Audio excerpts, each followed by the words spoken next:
Se tem uma coisa que One Piece possui, são anos de serialização, anos de obra, anos de história, são muitas páginas, muitos capítulos, e com isso é muito comum mudar em muitos aspectos. Afinal, o autor se refina, se aprimora, ganha mais experiência e faz o mesmo com o seu material. Por isso não temos mais traços como os animes e mangás de antigamente, já que essa diferença também mudou com o passar dos anos em diversas obras. A forma de desenhar mudou, não se aplicando apenas no pirata que estica.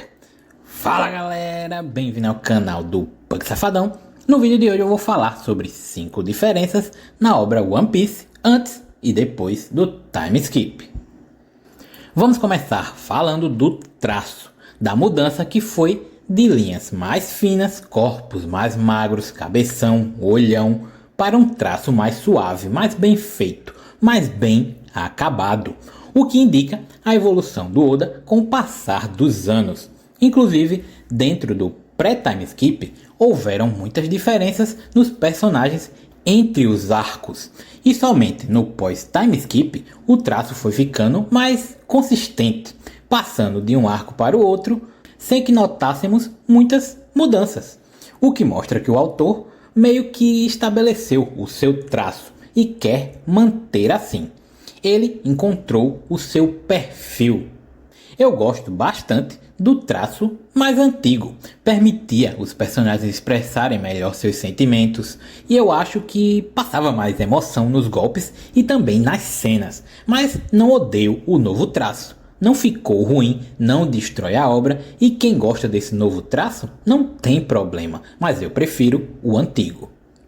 Menos interação e participação dos Mugiwaras.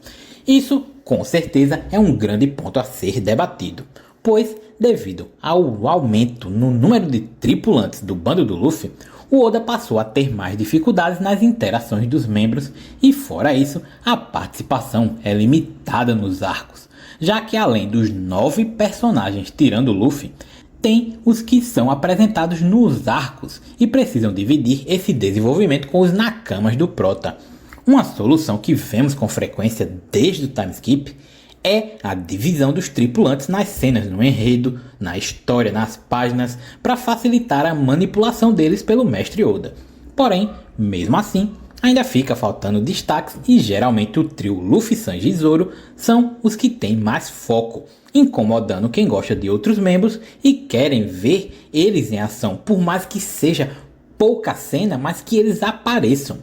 Um bom exemplo é o Frank, que em Egghead, com o Dr. Vegapunk, o fucking Vegapunk, não teve quase nenhum destaque, sendo que seria o momento perfeito para o nosso Ace Ventura, já que o Vegapunk é quase que um ídolo para esse personagem, e seu não tô louco foi mencionado por ele antes de qualquer outro Mugiwara, o que só prova que seria um momento ideal para o Frank brilhar. Poluição visual. Aqui não tem como não ver. As páginas do mangá antes eram mais simples, mas não simples de modo ruim, de modo pejorativo. Ela tinha e mostrava o que era necessário. Os elementos nas páginas eram suficientes para o entendimento e leitura mais leve, mais suave. Totalmente diferente do pós-time skip, que simplesmente tem centenas de elementos numa só página, num só lugar, num só quadro, tudo espremido e necessitando que você pare para entender todos os elementos apresentados e com risco ainda de perder alguma coisa precisando voltar à página em determinados pontos só para você ter certeza que viu tudo. Eu não sei se realmente é verdade, mas eu vi em um vídeo, não lembro agora de quem, qual era o canal, desculpa por isso cara, mas ele falava que isso é para render mais coisas para a animação. Quanto mais cheio for o painel, melhor para o anime, para a Toei adaptar e enrolar no tempo de cada episódio. Tem muita coisa ali naquela página?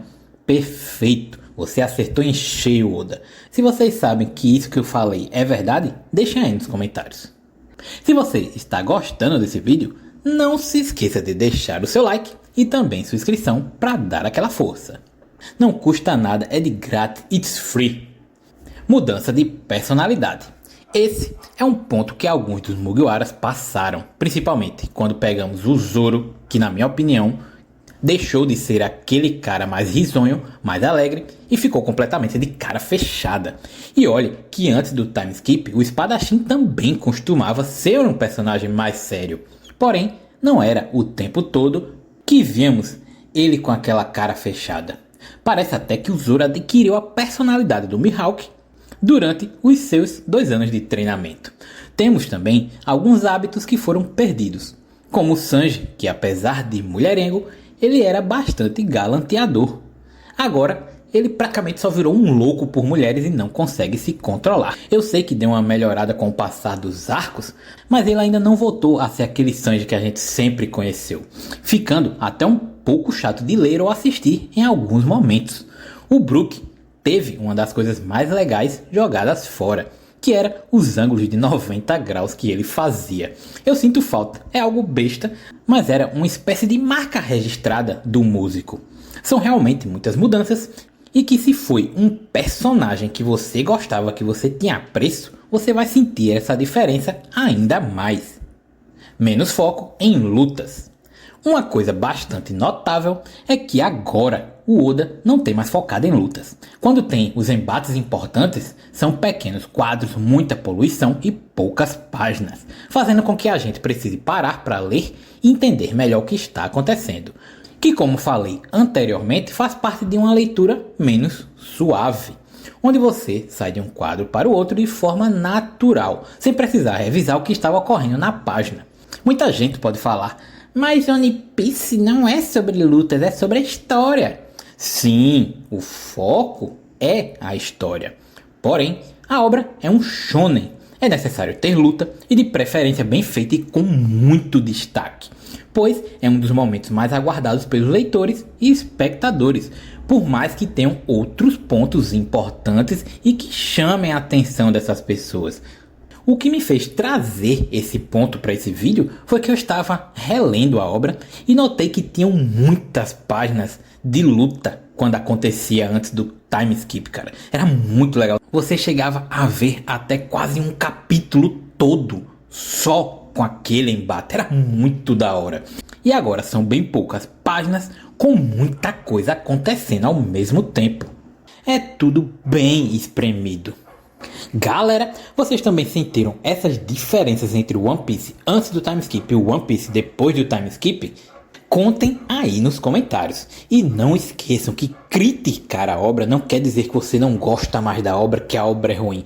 Quer dizer, na maioria das vezes, que você gosta muito da obra e justamente por isso você consegue encontrar esses pontos que você sente falta de capítulos anteriores para capítulos atuais, do rumo da história, do rumo dos personagens. São muitos pontos que você pode criticar se você sente que não lhe agradou. E não impede você de ser um fã da história. Fui! Deixa o like aí, maluco. Deixa o like, meu irmão. Deixa o like, tá louco? Deixa o like, meu irmão. Deixa o like, se inscreve aí, deixa o like.